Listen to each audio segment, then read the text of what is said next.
Muri yeZimbabwe tinokuchingamidzai zvekare kune chimwe chirongwa pano paZim-Facebook Secrets and Confessions. Rekedzai tibva tapinda mumamessages edu atadzoka takakubatirai.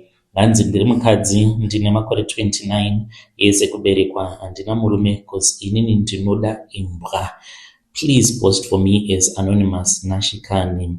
I am 29 as I have told you. Ndiri kugara muHarare muWaterfalls. Handina murume, handina mwana, uye zvekare ndiri munhu anotozvishandirawo. Ndakatosvika pakutoenda kuuniversity ndikagraduata. I have a good job, I have a nice car, and I stay in a nice house.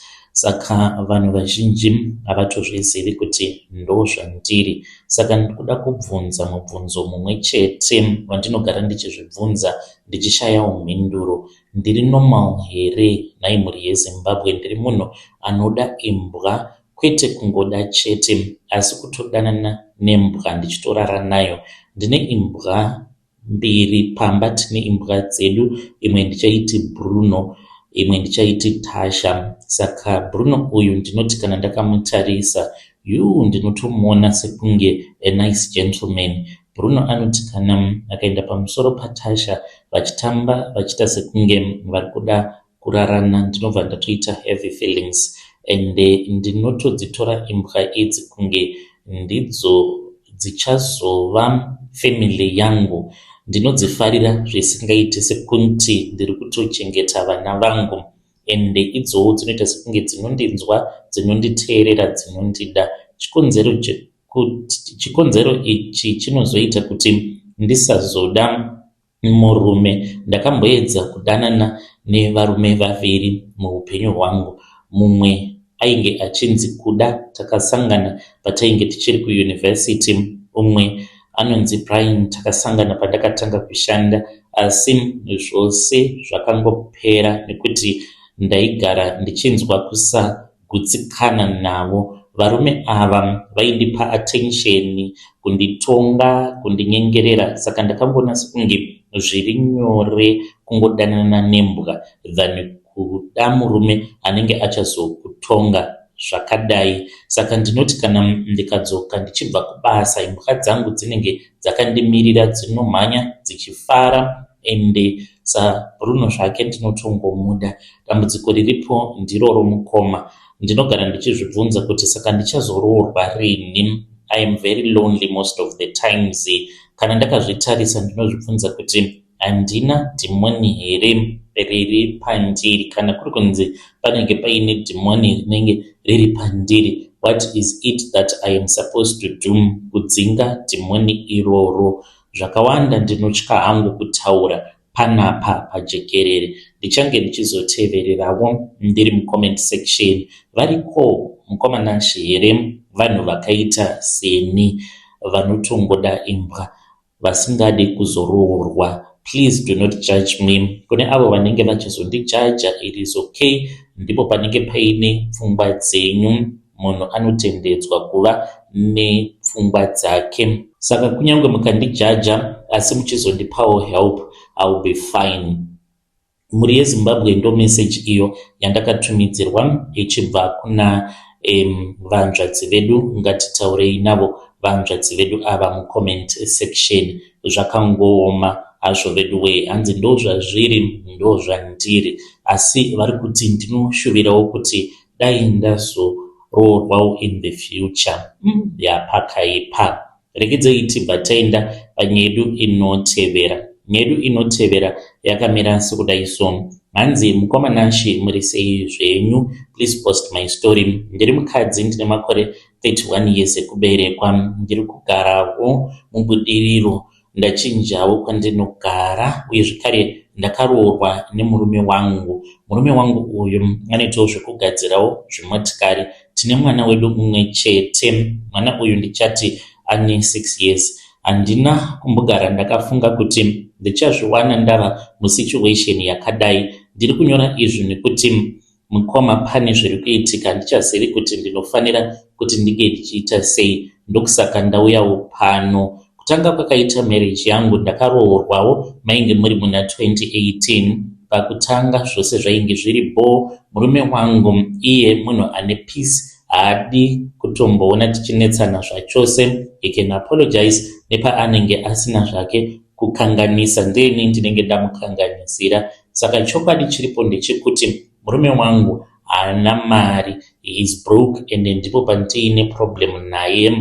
Vanongotiwo dzimwe nguva vanorova Bob kubasa kwavo, dzimwe nguva zvinenge zvakadhakwa, kutodhakwa zvekutodaro zvekuti tinge tichikwanisa kudya mumba ndini ndinenge ndatohasela. And you know kuti ukatanga kuhasela as a woman zvinozoguma nepi, nekuti mukufamba umu unozonosangana nemamwe mahustlers, varume vanenge vaine bag. Saka munhu anenge aine bag obvious unozongogumisidzira vava kudanana naye mumadhiri, because pane pamwe apo paunenge uchimbofa uchimuka mubusiness uchimutswawo nemaboyfriend. Saka kuoma kweupenyu ndo kwakakonzeresawo kuti ndinge ndichizotanga kuita zvemaboyfriend. Saka ndakaona sekunge ndanyanyisa kusungikana stereki nekuti murume wangu munhu asina mari.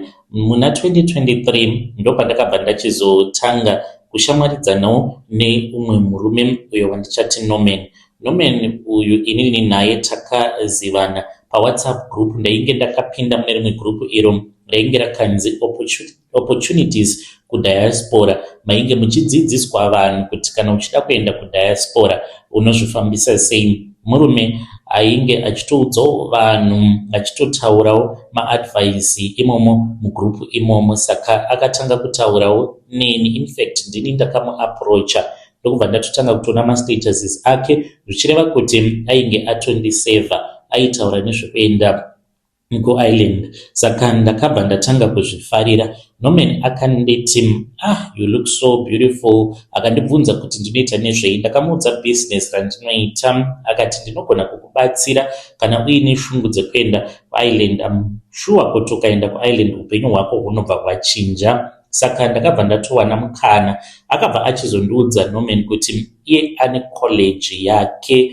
College iyi mukoma itori college hombe. Ndakatoshamisika paakandiudza kuti ndeyake, because vazhinji venyu munotoiziva college yacho iri muno muHarare. Saka the more that we got to know each other, ndo pandakatanga kuzongoziva kuti zvizhinji zvinoitika pacollege hazvina kujeka. Akazonditsanangurira chokwadi, akazondiudza chokwadi chake Norman kuti college it is not even registered. Ndikati ko vana vanograduate, akangoti madiploma avanenge vawana haasi registered, but vamwe vanotowana mabasa. Asi ukazoshandirawo maybe mumagovernment ndo pazvinozowanikwa kuti unenge uine maqualifications efake asiri recognized. Saka iye ari kuti anokwanisa kundibatsira nemurume wangu tobva tachizoenda kuIreland. Saka ndo secret yangu yandiinayo yandakachengeta. Chokwadi ndechekuti zvinhu izvi zviri very wrong. I know kuti kune vamwe vabereki vari kutoburitsa mari dzavo dzakawanda uchitoendesa mwana kuchikoro usingatozivi kuti chikoro ichocho it is not even recognized, it is not even registered. Madiplomas pagore nepagore vana pavanonzi vari kugraduate, madiplomas acho anenge ari fake. Apa inini ndiri kubatsirwa, anogona kungoti ndiri kuda kuti ndinge ndichikupa mari yabhadharwa nevana kana vatatu ari maschool fees avo. Inenge itori mari inenge yakatowanda zvekutoti ndinotoitawo zvine musoro mumba mangu, but knowing kuti vana ivavo vanenge vatori nevabereki vavo zvimwe kuda vanenge vari vanhu vanenge vachitotambudzika vari kwavanenge vari ikoko. I feel so bad about it semunhu anonamata, as if kujola kwandanga ndiri kuita naye Norman is not enough. Obva andiudza kuti ndizvo zviripo. I feel so bad. Mukoma ndoita sei? Ndombodya mari ndakanyarara here? Sezvaakandiudza kuti iwe chingodya mari wakanyarara. I was thinking kuti ndinge ndichimumanikidza kuti akasike hake andiburitsa muZimbabwe so that I can forget about him. muri yezimbabwe ndo message iyo yatakatumidzirwa ichibva kuna vanzvadzi vedu. Ngatitaurei navo mucomment section. Zvakaoma ndo zvava kuitika futi here muHarare kuti kunenge kuine mafake colleges. Hanzi unokwanisa kutoshanda kweupenyu hwako hwose but ukazoshanda mugovernment kana mamwe mabig companies vanobva vaona kuti maqualifications ako ndenhema. Zvakaoma. Rekedzei tibva taenda panyaya yedu inotevera. Hanzi muri sei mukoma? Ndine shop yangu yemacrocs nemasneakers muHarare. Ndafunga kuti ndinge ndichiita shortcut sezvo ndakaudzwa neimwe friend yangu ndiri kutya. Ndiri mudzimai uye zvekare ndine makore 35 years ekuberekwa. Ndinogarawo muHarare mukuwadzana extension, asi ndine small shop yangu. Ndinoitawo zvekutengesa macrocs, masneakers nemamwe macasual shoes. Ndichangoti paGulf Complex muCBD. Ndakatanga business iri ndiine hope yekuti zvinhu zvangu zvainge zvichazofamba zvakanaka. Ndaiti nerimwe ramazuva ndichazotova nemashops akawanda ndichitenga in bulk kubva kuChina ndichikudza brand rangu. Asi chokwadi ndechekuti zvinhu hazvisi kutombofamba zvakanaka. Saka pandakatanga shop ndichachinja madates because handidi kuti vanhu vange vachizondiziva. Ndichati ndakatanga shop yangu muna 2022 ndikatora mari yandainge ndakachengeta pamwe chete neka small loan kandiri kutotadza kutobhadhara kusvika pari nhasi. Kubvawo imwe mari yakabva kuna sekuru vangu ndikabva ndatanga kufamba ndichitenga stock. Kuna kwandisina kuenda ndokubva ndachizovhura shop yangu zvakanaka. Ndingangoti pakange pasati paiswa matombstone zvinhu zvangu zvakatombofamba because mushop mangu especially kana ari maweekend mushop mangu maizara nemacustomers vechidiki vachida masneakers, macrocs aifamba.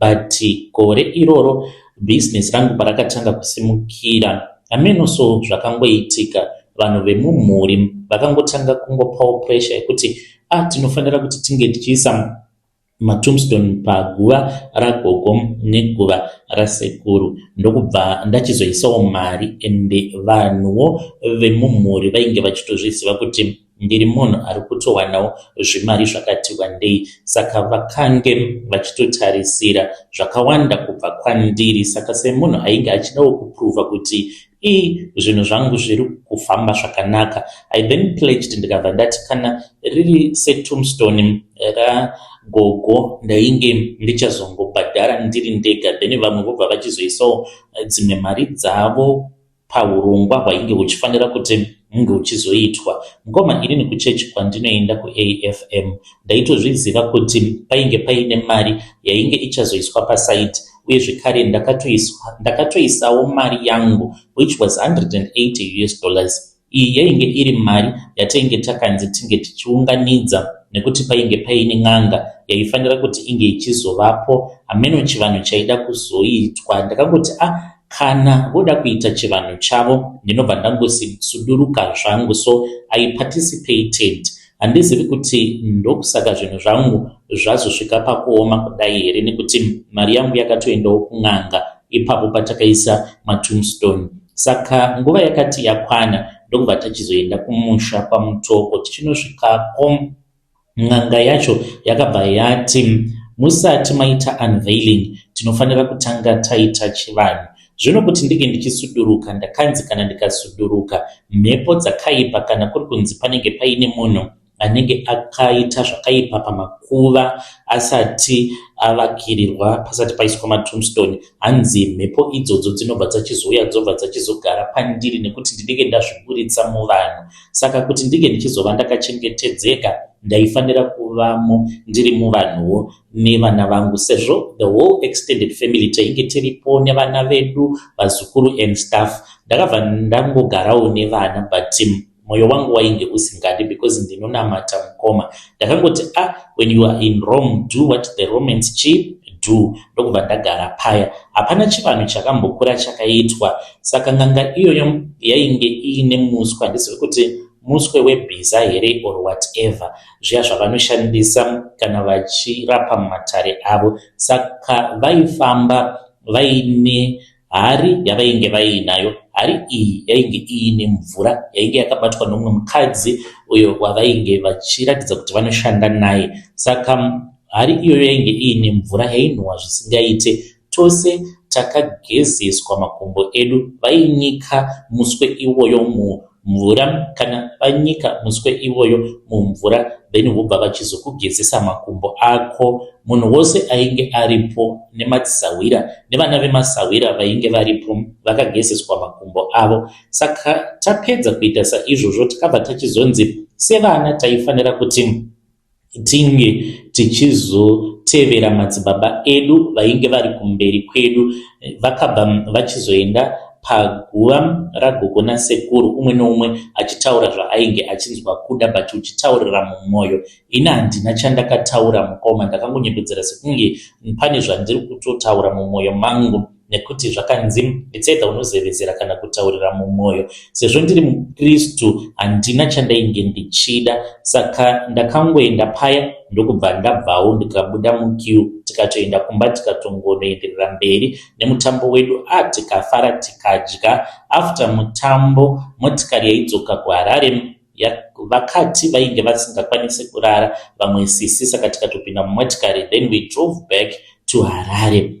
Zvinhu zvangu mukoma ndobva zvakatanga kuoma. Pane vamwe mother vakangotangawo shop yavo panext neni. Mother ava vakaita sekunge vakatongouya nemamwe mazimhepo, ndo vakatanga kutongonditorerawo macustomers angu, business rikatotadza kutofamba. Saka iko zvinozvo ndine imwewo shamwari yangu uyo anewo chibusiness chake kwamachipisa shopping complex uko. Akati kwandiri ane munhu waanoziva, but ari munhu wechichawa anokwanisa kundipa. Iye akati ane makadhi awo aanoshandisa, maplaying cards aya mose munomaziva I guess. Saka anzi ane maplaying cards awo aanoisa muzasi metable mushop make. Izvi zvinozoita kuti macustomers ange achizouya akawanda. Saka paakandiudza nyaya iyoyo ndakanzwa kutya. So right now business rangu mukoma harisi kumbofamba, hapana kana chiri kumbofamba mubusiness rangu. Saka ndiri kushaya kuziva kuti ndodii kunamata. Ndinonamata even paissue yekuti ndakaendesa mari kun'anga patakanzi tinge tichibatanidza mari. That one I know kuti ndinogona kunge ndakakanganisira Mwari. I have tried kutofasta nekutofasta ndichitokumbirawo Mwari kuti Mwari itai minana yenyu, ndiregererei pane zvose izvo zvandakaita, but still things are going from bad to worse. Zvinhu zvakaoma, handitombozivi kuti ndichawanawo umwe munhu here achagona kundibatsira kana kuti zvinhu zvichangoramba zvakaoma semaomero azvakaita kudai. Kana muine business ramunenge muinaro, anyway, musazotora mari dzenyu muchiendesa kun'anga. Kunyange vanhu veukama vakakuudza kuti everyone is supposed to participate, kana zvichingonzi zvinenge zviine kuinvolva n'anga mukati, ndinokumbira kuti musazoisa mari dzenyu. Kunyange vanhu vakati iwewe ndiwe muroyi, zviri nani kutukwa uchinzi haudi kubatana nevamwe, but uchingoramba wakamira pana Mwari wako. Saka right now kutya kwandiinako ndekwekuti ndiri kutya kutora decision iyi yekuti ndige ndichienda kumuchawa iyeye ange achizondibatsira. Handisi kutya vanhu, asi ndiri kutya Mwari nemaconsequences. Ndinozvibvunza kuti kana ndikazopinda mune zvinhu zvinozotanga kutaura neni zvichiti zvinoda ropa, but as for my friend akati hapana kana ropa rinombodiwa. All that is needed is you taking my playing cards iwawo makuseni oga oga woita chivanhu chacho wotoswera uchitoita hako mari.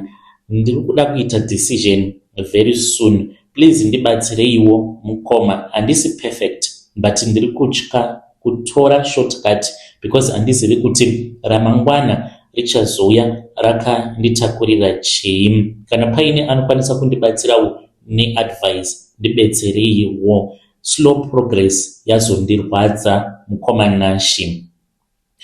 Muri yeZimbabwe ndo message iyo yandakatumidzirwa ichibva kuna vanzvadzi vedu muri yeZimbabwe ndo message iyo yandakatumidzirwa ichibva kuna vanzvadzi vedu. Advice yandinongokupai, do not do it.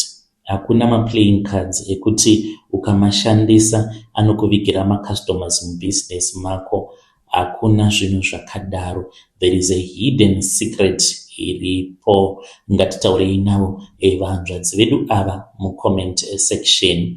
Regedzei tibva taenda panyedu inotevera.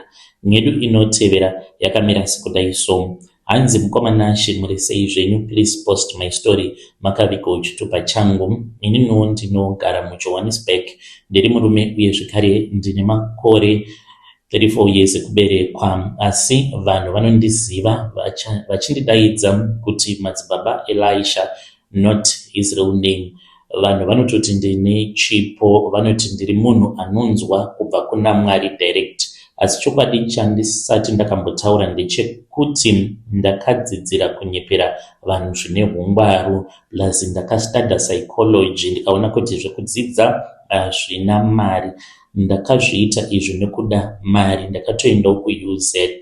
Ndakauya kuno kuSouth Africa mainge muri mugore ra2018. Ndachinjawo gore randakauya kunoku because handidi kuzivikanwa ndichibva kuChinhoi kumba. Ndakafunga kuti upenyu hwangu huchavhurika, asi zvinhu zvakandiomera.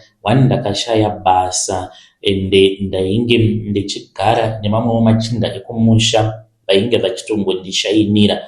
Vaitongotenga zvimatekaway vodyira kubasa votongouya totongotarisana. Apa ndainge ndiri munhu ainge asinawo kana mari. Ndakaita zvimabasa zvakasiyana siyana zvinopiece job, ndikaona kuti hazvisi kana kutombobhadhara zvachose. Ndakazotanga kushungurudzika, ndikatanga kufunga zvakawanda. Ndakazotanga kuwirirana neumwe mukomana uyo ainge ari muprofita but ainge asingashandi, but ndaiti kana ndikaswera naye pamba pake paikwanisa kusvika vanhu 10, umwe noumwe achibhadhara ma100 rand, ma50 rand, which means pazuva ainge achitobata zvekuma 600-700 pazuva roga roga. Saka idea yakabva yapindawo mupfungwa, ndikabva ndati neniwo ndinoda kuitawo izvozvizvi zvekuprofita vanhu.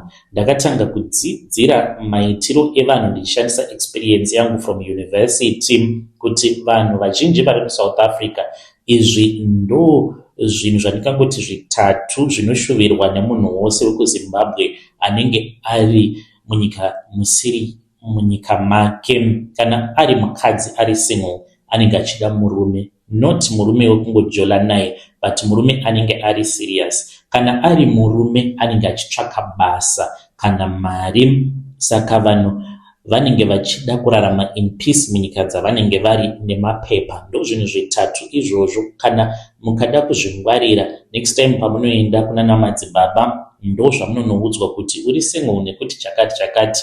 Iwewe kana uri murume uri kutsvaka basa, hausi kukwanisa kuwana basa iri nekuda kwekuti chakati nechakati.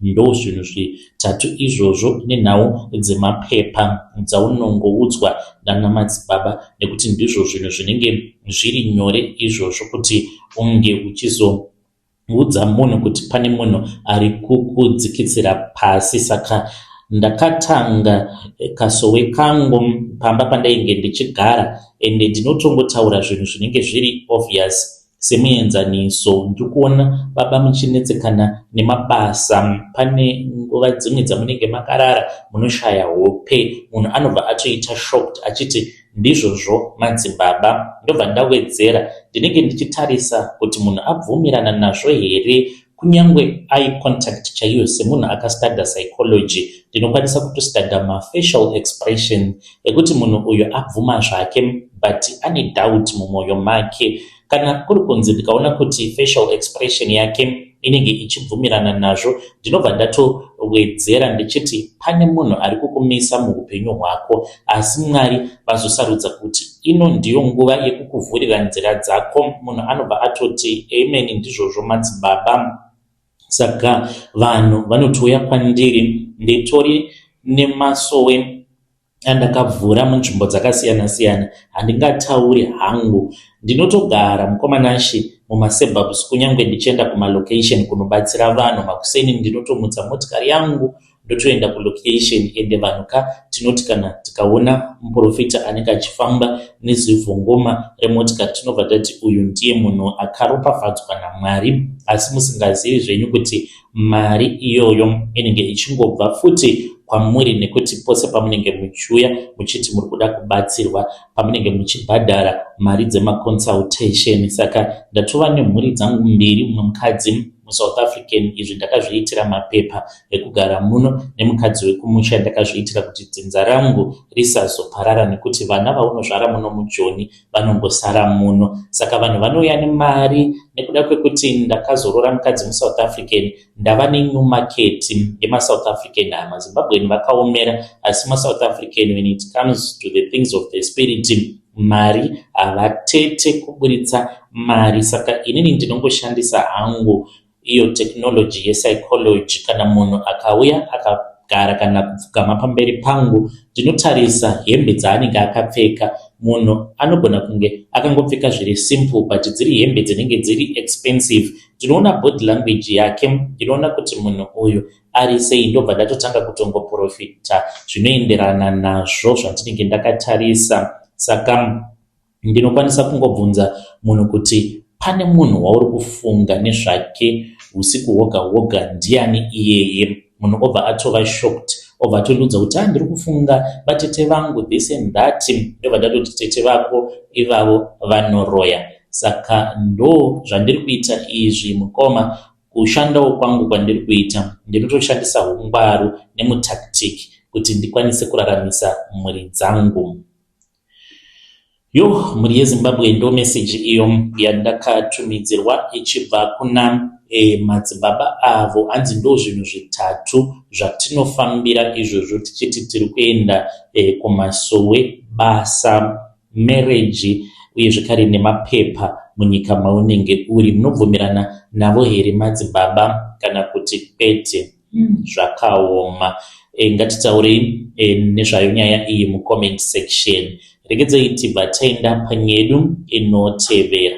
Nyedu inotevera yakamira sekudai so. Hanzi ndine makore 22 mukoma, ndibatsireiwo. Inini ndiri kunyora nyaya yangu ndichitotya njuzu dzacho, nekuti pane njuzu yakabva mukutumwa nenjuzu iyo inorara neni usiku. Ndiri musikana chaiye, ndine makore 22 uye zvakare ndinotobvawo mumhuri yakasimukira. Taitombogara muchitungwiza, asi iko zvinozvi tava kutogara kumasuburbs. Baba vangu vatori nemabusinesses, zvinhu zvavo zviri kufamba, asi chokwadi chiripo ndechekuti zvinhu hazvina kutanga zvakadai. Ndichiri mudiki tainge tiri mhuri yaitambura, taigara kuUnit L kuchitungwiza. Baba vangu vainge vachingoshandawo zvimabasa zvekiya. Pane dzimwe nguva dzataingotarisana tisina kana chokudya. Ndakakura ndichiziva kunonzi kushupika. Zvino ndakati ndiine 15 years, nerimwe zuva baba vakandiudza kuti ndinge ndichienda navo. Vaiita futi zvekupocha hove, saka takabva tichizoenda kulake. Taenda kulake mukoma, pane zvakaitika tiriko ikoko, because baba vangu vakatobuda mumvura vaine maneti avo, vainge vatori nechikepe chavo, but vakasarudza kujamba kubuda muchikepe vakaswima kusvika vauya kwandainge ndiri nevamwe varume vavainge vainawo, asi vaine maneti avo. Vakati vakanzwa kubvongodzwa kwemvura kwakavatyisa, kana neni ndakaona chinhu chakapenya chainge chiri padhuze nepainge paine chikepe chavainge vainacho. Saka pakaitika izvi vakabva vati ngatiisei manetsi mumotikari ndokubva tadzoka zvedu tisina kana hove. But usiku hwacho ihwohwo takazoti tarara, ndopandakaona murume uyo akauya kwandiri, yainge iri njuzu chaiyo. Saka njuzu iyo yakandiudza kuti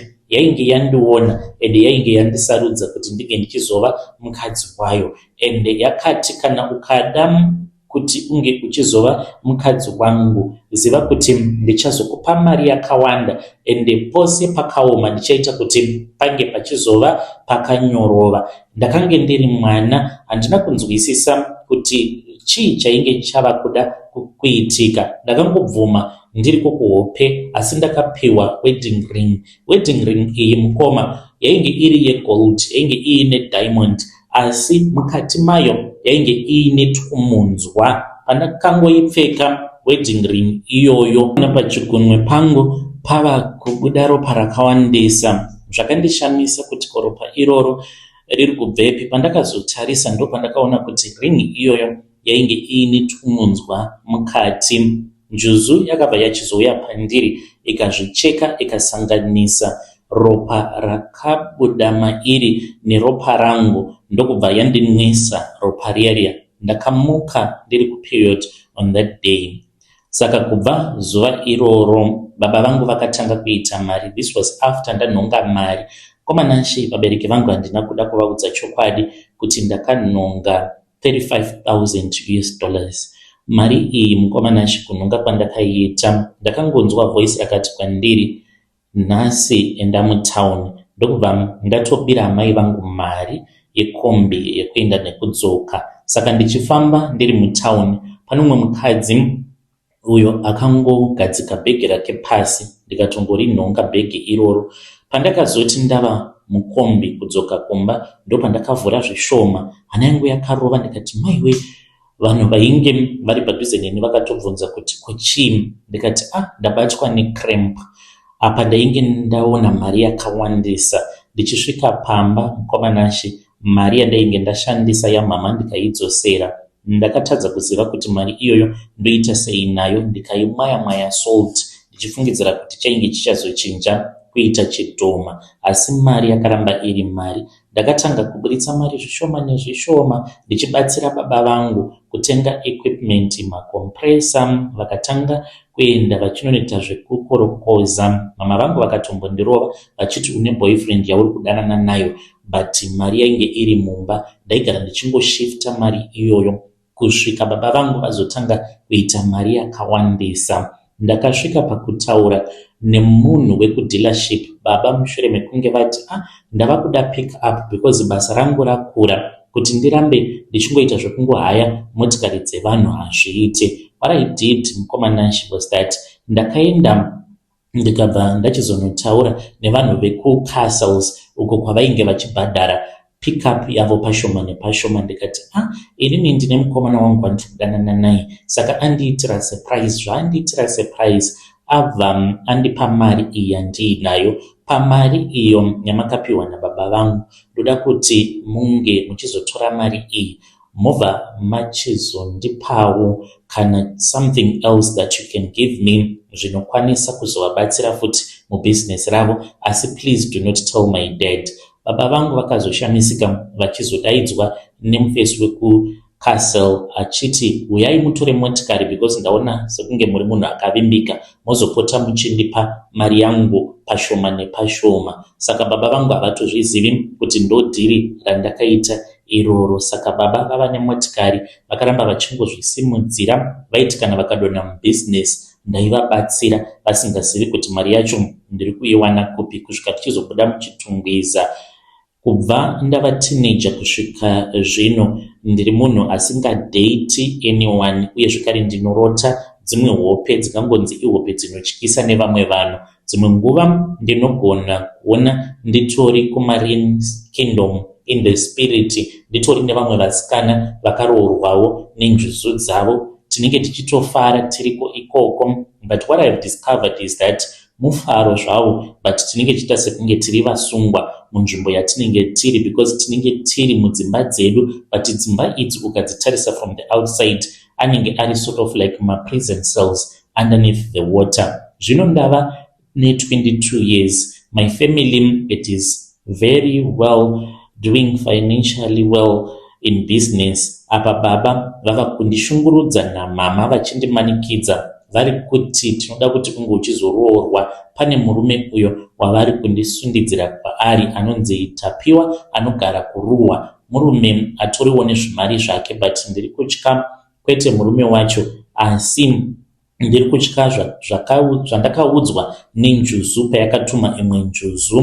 Murume wangu njuzu akatuma imwe njuzu muna February iro rino gore. Ndakange ndashaya hope kubva zvandakarara, saka ndakabva ndatoona kuti mune njuzu yakapinda muspare bedroom mangu. Njuzu iyi yakabva yati haukwanisi kuita zvaunoda iwe pasina maconsequences, ndokubva yatongonyangarika. Saka kuroorwa hazvitoiti, nekuti murume iyeye anobva atofa, anodzipwa nenjuzu kana kuri kunzi ndikangorara naye. Saka handizivi kuti ndoita sei mhuri yeZimbabwe. Ndiri kutsvakawo peace, but handizivi kuti ndichawana rugare rwacho sei.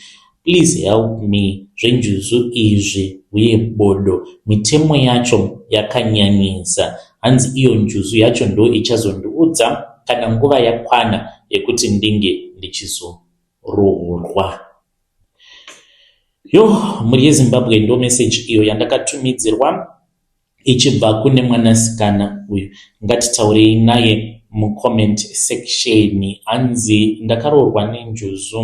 My sister, hamuna zvimwe zvamakazomboitawo here muchienda kune vanhu vanoita zvemanjuzu? Do you mean kuti kungoenda kulake? Saka vakati hanzi ndakaenda kulake Chivero. Do you think kuti munhu anongoenda kulake zvobva zvatongovharana zvakadaro kuti wobva watongosangana nenjuzu yako, kana kuti pane zvimwe zvinhu zvamunenge makaita after that? Munogona kunge makakanganwa zvenyu muine chimwe chivanhu chamakaita kuinvita manjuzu acho mulife menyu. Ngatitaurei naye mwanasikana uyu mucomment section.